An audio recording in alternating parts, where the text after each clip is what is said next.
샬롬, 우리 주 예수 그리스도께서 주시는 은혜와 평안이 함께하기를 축복합니다.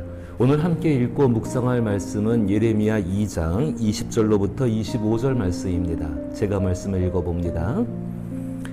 내가 옛적부터 내 멍에를 걷고 내 결박을 끊으며 말하기를 나는 순종하지 아니하리라 하고 모든 높은 산 위에서와 모든 푸른 나무 아래에서 너는 몸을 굽혀 행음하도다.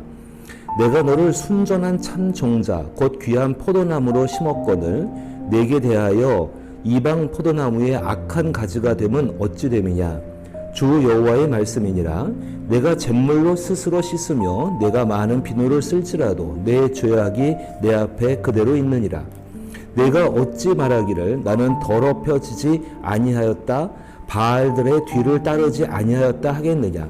골짜기 속에 있는 내 길을 보라. 내 행한 바를 알 것이니라. 발이 빨란 암낙타가 그의 길을 어지러이 달리는 것과 같으며 너는 광야에 익숙한 들 암나귀들이 그들의 성욕이 일어나서 헐떡거림 같았도다. 그 발전기에 누가 그것을 막으리요. 그것을 찾는 것들이 수고하지 아니하고 그 발전기에 만나리라. 내가 또 말하기를 내 발을 제어하여 벗은 발이 되게 하지 말며 목을 가라게 하지 말라 하였으나 오직 너는 말하기를 아니라 이는 헛된 말이라. 내가 이방 신들을 사랑하였은즉 그를 따라 가겠노라 하도다. 아멘. 예레미야가 하나님께 자신이 사랑하는 이스라엘 백성들의 진짜 모습을 듣게 되어지고 또 하나님께서 말씀을 통해서 보여주고 계십니다. 예레미야가 이 말씀을 들었을 때 예레미야의 심정이 어땠을까를 잠깐 생각해 보십시오. 그토록 사랑하는 백성인데 그 본 모습을 보았을 때에, 그 백성들의 실체를 알게 되어졌을 때에, 특별히 하나님께서 이렇게 말씀하시는 것은 사실인데 그 사실에 대해서 예레미야가 눈을 떴을 때에 예레미야는 어떤 심정이었을까요? 그 심정이 바로 이 땅에 오셨던 예수 그리스도의 심정이라고 생각됩니다. 사람들이 아무리 아니라고 해도 사실은 사실입니다. 하나님이 주목하시는 것은 사람들이 아무리 아니라고 해도 사실에 주목하고 계십니다. 참된 회개, 영적인 성장, 예수 그리스도의 만남, 그것은 언제나 사실로부터 시작되어져야 합니다. 중요한 것은 하나님께서는 그 사실을 가지고서 책망하시는 것이 아니라 그 사실이 잘 되었다면 상을 주실 것이고 그 사실이 잘못되었다면 거기서 건져내기를 원하고 계시는 것이 하나님의 마음입니다. 그리스도 예수의 마음이 그리하지 않았습니까? 이 땅에 오셔서 예수님은 사실 하나님 나라를 소개하셨고 보여주셨고 깨닫게 하여 주셨습니다. 그리고 그 하나님 나라에 따라 사는 삶이 무엇인지를 알려주셨고 십자가에서 죽으시고 다시 사신 부활로 말미암아 우리에게 하나님 나라에 속한 삶을 살아가게 하십니다. 우리는 예레미야를 읽으면서 예레미야의 심정, 하나님께서 이스라엘의 본 모습을 보여주실 때 그 예레미야의 심정이 어땠는지를 정말로 우리 마음속에 간직하고 있어야 합니다. 그것이 예레미야가 사역을 할 때에 예레미야로 하여금 변하지 않게 그 사역의 한결같이 감당할 수 있는 또 하나의 하나님 도우시는 방법 중에 한 가지였습니다. 어제 말씀드린 것처럼 이스라엘 백성은 중독된 신앙입니다. 어디에 중독되어 있는가? 오늘 본문에서 조금 더 구체적으로 그것을 말씀하고 계시는 것입니다. 한마디로 말한다면 이스라엘 백성들은 우상에게 중독되어져 있었습니다. 우상에게 중독된다. 단순히 어디 형상 앞에 절하는 것이 아니라 자신들의 성취, 자신들의 욕망, 자신들의 성공, 그리고 자신들의 자랑을 위해서 자신들 눈에 보기 좋은 것을 돈을 들여서 사오고 만들어서 자기의 소원들을 이루기 위해서 하고 있는 그 행동, 거기에 이들은 중독되어 있었다는 것입니다. 그것은 어느 한순간에 갑작스러운 필요에 의해서 그렇게 된 것이 아닙니다. 하나님께서는 그것이 오래전부터 옛날부터 그들 마음속에 본래부터 있었던 것을 지금 지적을 하고 계십니다. 20절 말씀에 내가 옛적부터 내 멍에를 꺾고 내 결박을 끊으며 말하기를 이렇게 이야기하십니다. 무슨 말이겠습니까? 하나님께서 메어주신 사랑의 줄이 있습니다. 하나님께서 정말로 이스라엘 백성을 향해서 자기 자신을 내어놓으시면서 애국까지 그 험하고 그 정말 더럽고 추잡한 우상의 땅까지 내려오시면서까지도 이스라엘 백성을 구출해내신 그 하나님의 사랑의 줄이 있었습니다. 근데 이스라엘 백성들 나는 순종하지 아니하리라 하고 모든 높은 산 위에서와 모든 푸른 나무 아래에서 너희 몸을 굽혀 행음하였도다. 그들의 마음속에 있는 생각을 보십시오. 중심 깊은 곳에 나는 순종하지 않겠다. 그 마음을 품고 있습니다. 그 마음으로부터 시작된 것이 모든 산, 자신이 어디에 있든 간에 그곳에서 행음하는 것, 우상 숭배를 하고 하나님을 떠나서 하나님의 사랑과는 관계없는 삶을 사는 바로 그 모습을 보여주고 있는 것입니다. 21절에 내가 너를 순전한 참 종자 곧 귀한 포도나무로 심었거늘 내게 대하여 이방 포도나무의 악한 가지가 되면 어찌미냐. 이사야 때도 말씀했지만 극상품의 포도나무를 하나님께서 산을 개간하시고 거기에다 심어서 그저 보통 열매 맺기를 바라셨는데 이스라엘 백성들은 아주 쓸모없는 포도 열매, 정말로 먹을 수가 없는 포도 열매를 그들은 만들어냈습니다. 오늘 이 표현은 같은 의미입니다.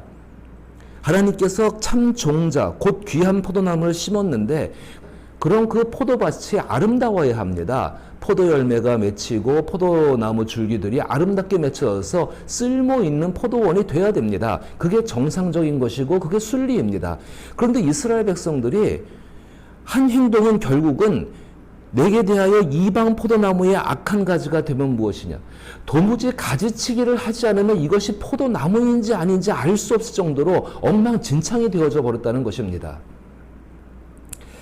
하나님의 사랑의 줄에 매여 있을 때는 비록 그것이 우리 삶 가운데 하나의 굴레처럼 느껴져도 그 굴레 속에서 아름다이 성장하여 아름답게 열매를 맺을 수가 있습니다.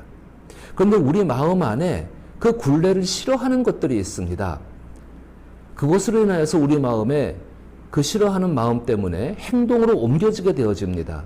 그것이 반복되어집니다. 아주 옛날부터 쭉 습관적이 되어지게 되면은 그것이 바로 우리의 중독 현상을 일으키게 되는 것입니다. 22절에 말씀하십니다. 그것이 하나님 앞에 죄인데 22절에 하나님께서 주 여호와의 말씀이니라 내가 잿물로 스스로 씻으며 내가 많은 비누를 쓸지라도 내 죄악이 내 앞에 그대로 있느니라. 우리는 기억하며 살아가야 합니다. 우리가 지은 죄들을 씻을 수 있는 분은 하나님 한 분뿐이십니다. 우리가 잿물을 가지고 그리고 우리가 비누를 가지고 아무리 우리 자신의 몸을 씻어낸다 할지라도 정말 직접적인 표현은 피부 껍질이 다 벗겨질 정도로 씻겨낸다 할지라도 죄는 거기 남아 있습니다. 우린 이것을 기억해야 합니다. 우리 입으로 회개한다, 잘못되었다 그렇게 말하고서 그 말 한두 마디가 그것이 우리가 회개한 것이 아닙니다. 죄는 남아 있습니다. 문제는 그 죄의 근본적인 것을 해결할 때 비로소 그 안에부터 새로운 것들이 만들어질 수 있다는 것입니다. 그럼 우리의 마음의 중심에부터 우리가 무엇을 잘못했는지를 인정할 수 있어야 합니다. 그런데 이스라엘 백성들 인정하지 않습니다. 23절에 내가 어찌 말하기를 나는 더럽히지 아니하였다 바알의 뒤를 따르지 아니하였다 하겠느냐. 예레미야가 이 말을 들었을 때에 이 말씀을 이스라엘 백성들에게 전했을 때에 이스라엘 백성들의 반응이 어떤지를 이미 하나님께서 말씀해 주고 계시는 것입니다. 특별히 요시야 왕 때에 이제 종교개혁과 하나님께로 돌아가자 성전의 예배를 회복하자 하나님을 향해서 충성을 다하자 같은 그런 여러 가지 으쌰으쌰 하면서 구호를 외치면서 종교운동이 왕성하게 일어나고 있을 때에 예레미야가 나가서 너희가 정말 이렇게 행음하였다. 그 행음한 마음을 고치지 않으면은 그 마음을 찢고 그 마음에 할례를 행하고 돌아오지 아니하면은 하나님이 결단코 너희를 용서하지 않을 것이라는 말을 예레미야가 했다고 쳐보십시오. 그럼 이스라엘 백성들 어떻게 하겠습니까? 처음에 그 말을 들으면 우리가 잘못했지요. 우리가 틀렸습니다. 그러니까 우리가 정말로 하나님께 돌아가야 합니다. 우리는 회개합니다. 아마 이렇게 했을 것입니다. 마음속에서 자기의 죄를 인정하고 자기의 잘못을 인정하고 그 잘못을 고치려는 노력이 있을 때에 하나님께서 우리를 향해 고개를 돌려주십니다. 하나님께서 증거를 대주십니다. 이스라엘 백성들이 나는 더럽히지 아니하였다, 바알의 뒤를 따라가지 않았다고 말할 때에 하나님께서 분명한 증거를 보여주십니다. 23절 말씀에 골짜기 속에 있는 내 길을 보라, 내 행한 바를 알 것이라, 이렇게 말씀하십니다. 골짜기에 남겨져 있는 그리로 향해 걸어갔던 발자국들이 그대로 남아있다고 말합니다. 물론 시간이 지나서 그 모든 흔적은 사라졌겠지요. 하지만 하나님 눈에는 기억되고 있는 것입니다. 우리 기억해야 합니다.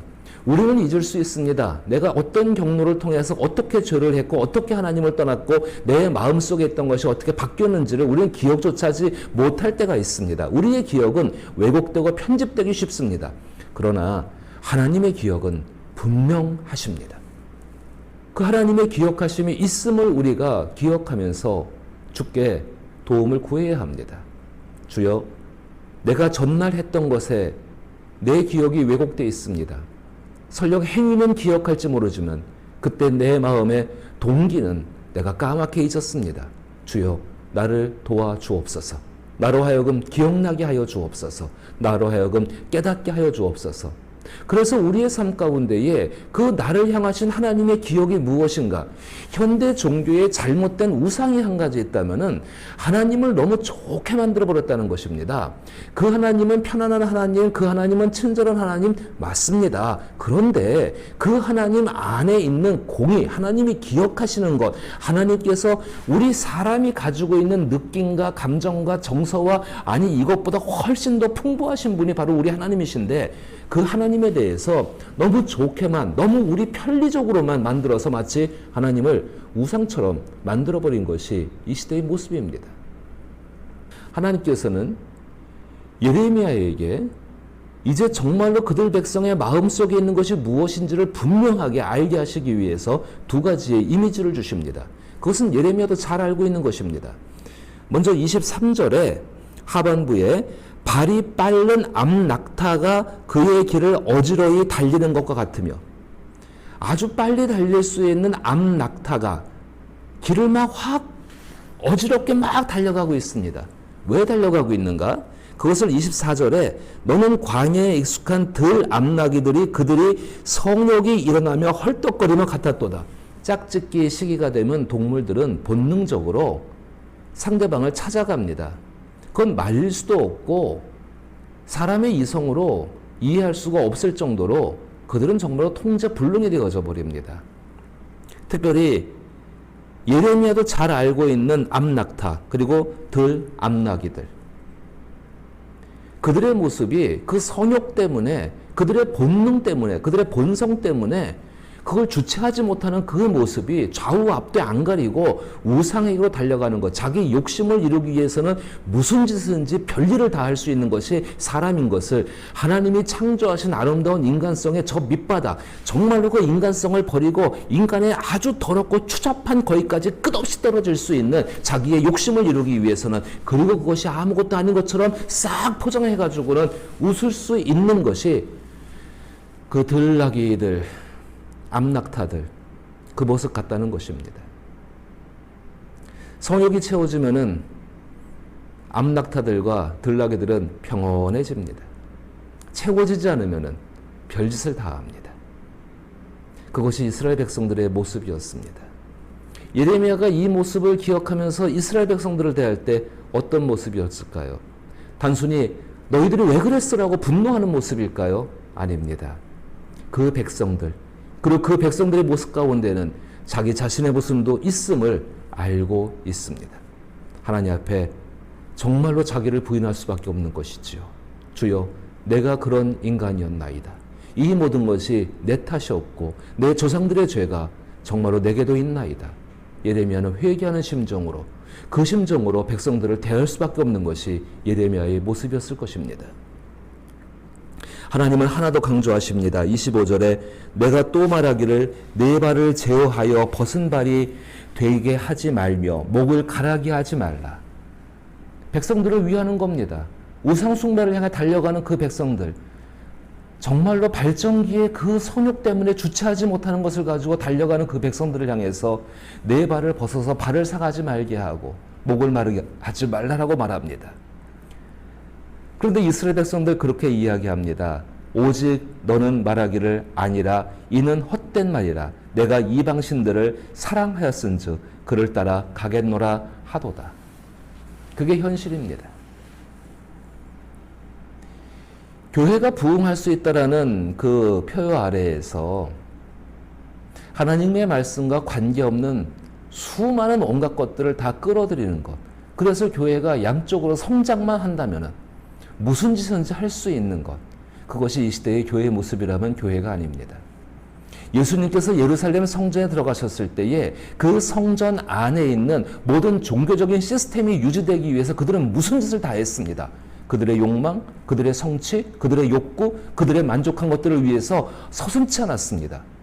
심지어는 가난한 자의 피를 흘리는 것까지도 묵인할 수 정도의 그들의 모습이 되어졌습니다.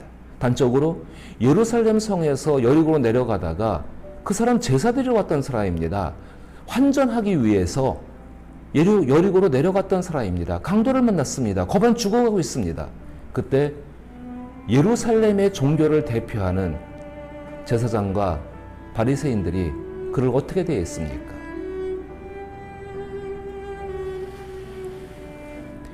내가 이방신들을 사랑하였은즉 그를 따라가겠노라. 이 말이 하나님께 어떤 의미가 되었을까요? 오늘 우리는 어떨까요? 예레미야를 읽어가면서 우리는 생각해야 합니다.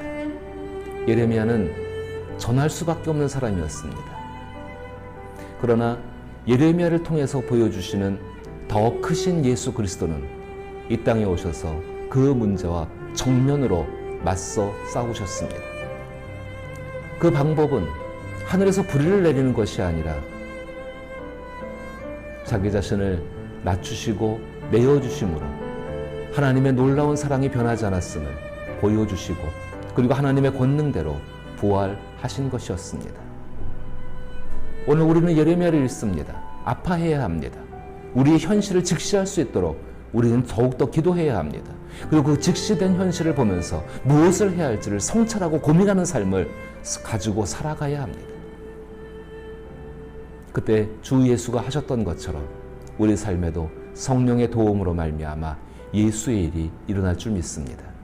우리 위더스 교회가 이 일을 감당할 수 있기를 나사렛 예수의 이름으로 축복합니다.